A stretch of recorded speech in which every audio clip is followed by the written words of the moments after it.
জাতীয় সংসদ নির্বাচনকে সামনে রেখে ধারাবাহিক সংলাপের অংশ হিসেবে সকালে ৬টি দলের সঙ্গে সংলাপে বসেছে নির্বাচন কমিশন। বিকেলে আরও ৬টি দলের সঙ্গে সংলাপে বসবে ইসি।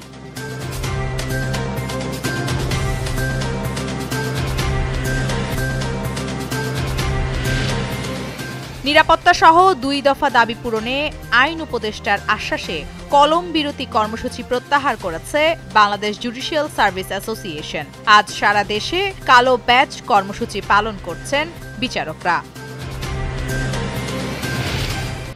আবু সাঈদ হত্যার ঘটনায় মানবতাবিরোধী অপরাধের মামলায় সাবেক ভিসি হাসিবুর রশিদ সহ ৩০ আসামির বিরুদ্ধে ১৪তম দিনের সাক্ষ্য গ্রহণ আজ।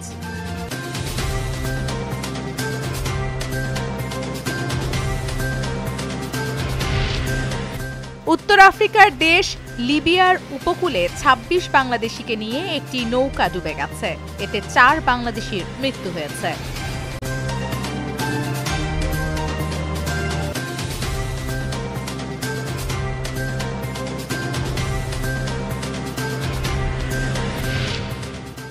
আগের দিন আর্জেন্টিনা আফ্রিকান দেশ অ্যাঙ্গোলার বিপক্ষে ২-০ গোলে জিতেছিল। এবার তাদের প্রতিবেশী দেশ ব্রাজিলও একই ব্যবধানে হারালো সেনেগালকে।